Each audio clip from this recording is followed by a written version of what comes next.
everyone, my name is Phelixa Peblim. I'm from perguruan Dharma Bakti Lubuk Pakam school.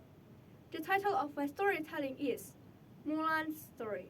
But before I tell Mulan's story, I want to say happy 40th IMSI anniversary. Let's go beyond the limit. Now, I will tell Mulan's story.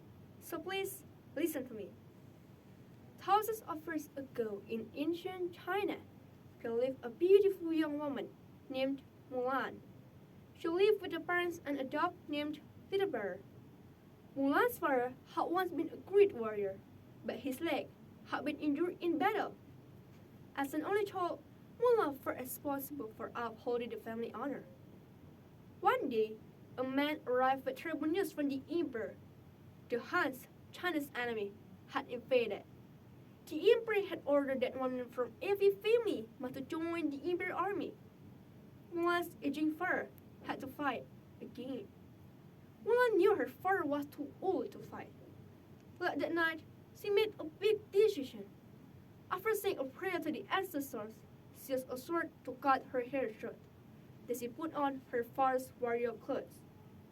As her parents left, now Mulan dressed as a young man, jumped on her father's horse, can't. Then she raced off to join the imperial army in her father's place. When Mulan arrived in the imperial army training camp, she met Captain Li Shang. "What is your name?" he asked Mulan. "My name is Queen," said Mulan. To her amazement, Shang and the other soldiers believed that she was a man. Shang worked hard to teach his strength and discipline. Mulan struggled to keep up. Frustrated, Shang told her to go home. But to earn the respect, Mulan retrieved an arrow atop in tall pole. This was the hardest training task of all, and Mulan had done it. Mulan was not alone in her journey. A dragon named Mushu sent from the ancestors to be a guardian, and a cricket named Cricky were always at her side. Working together, they wrote a fake letter ordering Shang and soldiers go after the Huns. Now Mulan will get her chance to bring honor to her family. Heeding the letter's message, Shang let soldiers go into the mountains. Suddenly, they were surrounded by thousands of Huns. Mulan got the idea. She created a flawless cannon and used Moses' flames to lit the fuse. The cannon caused massive avalanche of snow to fall on the Huns. But the danger wasn't over. The snow was now racing towards Mulan and her friends. Mulan, on a horse, ran to her side. She jumped onto his back, and just as the snow was about to bury Shang, Mulan pulled him to safety. During the battle, Mulan had been injured. While caring for her wound, a medic realized that Ping was a woman. Shang had no choice but to leave Mulan behind. As she sat with Kan, Cricky, and Mushu, Mulan felt she had failed herself and her family. Then she heard the Huns' voices. She raced to the imperial city to warn Shang. "The Huns are alive in the city," she told him.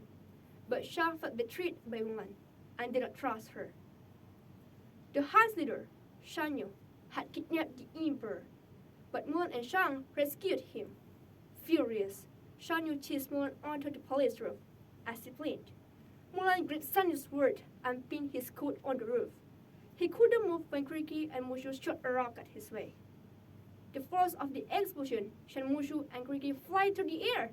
Shang and Mulan fell together to the ground as fireworks began to fill the sky.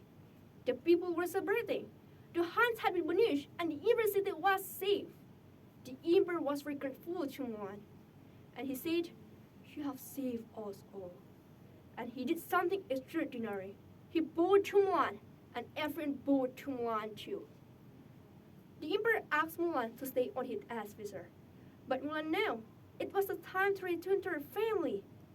At home, Mulan praised that her fathers were given to her by the Emperor. "The greatest gift and honor is having for a daughter. I've missed you so," said Mulan's father.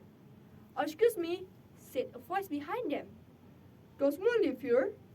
"Yes, here's Shang." Shang had brought Mulan her helmet, and she invited Shang to stay for dinner. The end. Thank you.